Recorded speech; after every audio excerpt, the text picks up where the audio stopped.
Hi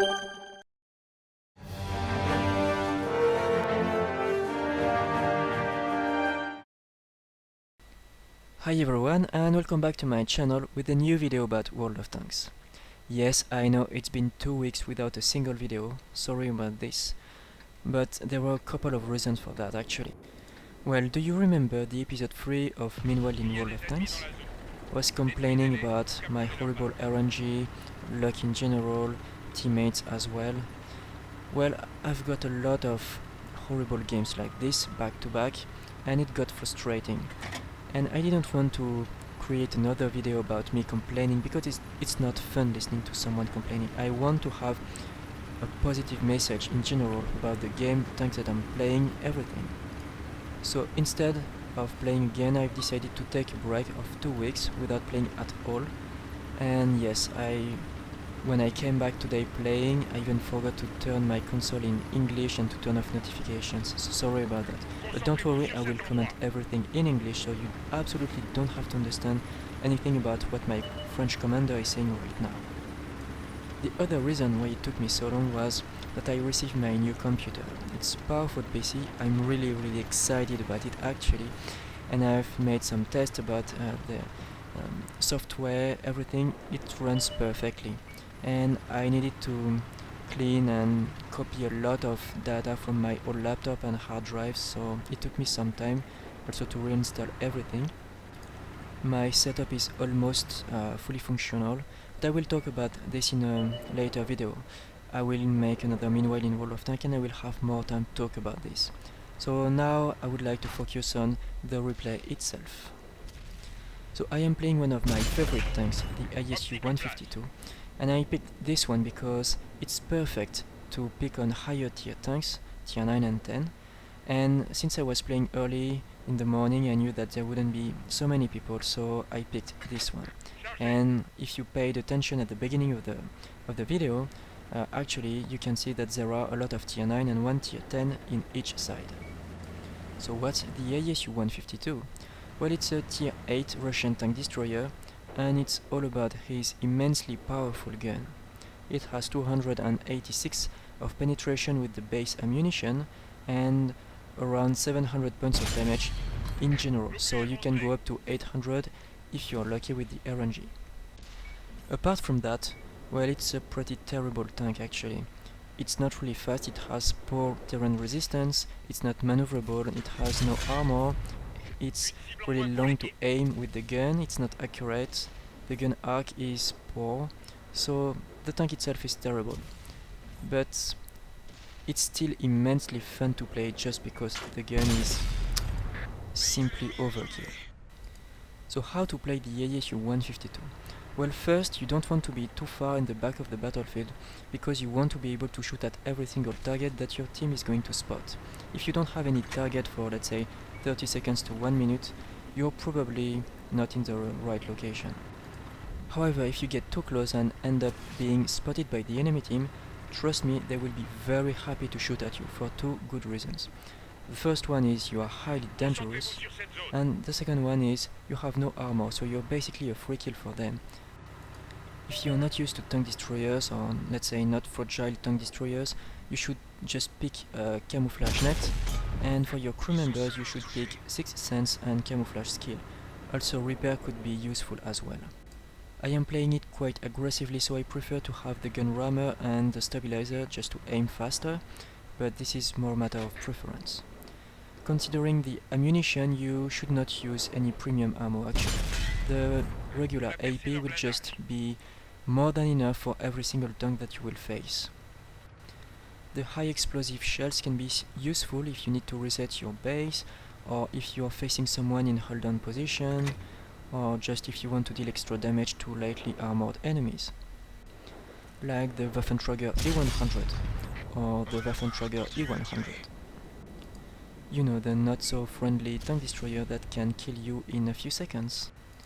Anyway, back to the game. Here I am still, I believe, in a comfortable position just because there are allies to my left, to my right, so there's almost no chance that someone will sneak up close to me and just flank me. This is unlikely to happen, and I'm still able to shoot at multiple targets.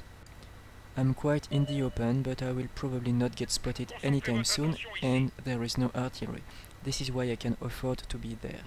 If there is artillery, you want to always be close to a cover from them, just because they will one-shot you. Now the idea is to stay in this general area because I am still able to go back defending the base if need be. Remember, this tank is not fast, so if you need to relocate, you will not be able to relocate far away. And now we have another threat to our base, this Tiger 2. He is not the biggest enemy on the enemy team, but still it's an available target and I have no reason not to shoot at him, and that's my third kill. We are now winning 10-6, so we are off a good start. However, we are not controlling more than half of the map, so we are not really using our numerical advantage. I wish I could move to help in E1, E2, however they are really too far away from me. Now my position is becoming less useful. There are less enemies going through the center of the map. They know that it's not a place to be. We already killed a few enemies there, so the enemies are smart and not making the same mistake twice. This is why I'm closing to our base, just in case, and this Batchat is a deadly opponent. Just because he has an autoloader and he's able to one-clip most opponents if they are caught by surprise, let's say alone or without friendly support. Also, the Batchat has the possibility to move around the battlefield easily. It's really one of the fastest tier 10 medium tanks, so it's definitely the most dangerous enemy, and well, I'm hesitating. If I'm facing him right now, I will be spotted and probably killed in a very short amount of time. I cannot also be too far away from the base, because if he decides to go for the other tank destroyer, he will be alone and just executed. So I'm just covering this position just in case the Batchat is moving forward, and I'm mostly trying to deprive him of a tactical position. Since he is not going there, I assume that he is just reassessing the situation, and actually he was just moving back to help his heavy tank against our pattern, and this is a very smart move. And now you are going to have a demonstration of the very long aim time and poor accuracy. Yes, it just ended up in his track, dealing absolutely no damage at all. So the ISU can still be deadly at long range, as long as you see most of the enemy tank. It's not about shooting a weak portion of the armor or a weak spot, it's just about shooting any portion of the enemy tank. However, here the Batchat was behind a cover and it's not a big target as well. So if you are facing a ISU 152, your best chance of surviving will be to expose the least amount of your tank possible. And of course, if you can flank him, well, that's the best way to kill it, just because it's so slow to turn. And now I am struggling with those commands, because I was so used of playing this game in English all the time and I even forgot how to tell go back. So I'm trying to assist him, however, I have no line of fire and there are several layers of vegetation, so I had no idea if I could have had an angle on him or not. It's all about knowing where the rocks and mountains are behind all of those bushes and trees. Now only 2 enemies remain. I have no idea where they are, just because the Batchat can relocate easily. They were last spotted in the middle of the map. So I'm staying close to the base, and I know it's not very exciting. This is why I just increased the speed of the replay twice, just because I'm just waiting. I have no other choice. I cannot go up there alone. I could be easily flanked and killed.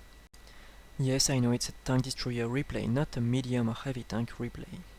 So now both enemies have been spotted close to their base, and I want to assist our heavy tank, and actually all of our team tank destroyer, just looked at their minimap, and I have to say it was a very good team. At the moment I'm playing exclusively on the North American East servers, and I have to say the level of cooperation is much higher. It's much more enjoyable than on the European servers. I don't know why, but they play more aggressively and they communicate more, so you have a lot more tactical opportunities actually. I have more lag, but I'm willing to suffer from that if it means to have more cooperation. This is really the key for victory. So I'm getting close to our heavy tank just in case he's in trouble. He's just facing this low life enemy that just got killed, and now the bad shot. Bad shot is deadly. His clip would easily finish our M103, so I'm just trying to assist him with just one shell. And here he goes. Victory. I hope you enjoyed this replay. It was very satisfying to play this game. I liked a lot the team. They were really efficient. It was a pleasure actually. So thank you for watching and see you in the next video.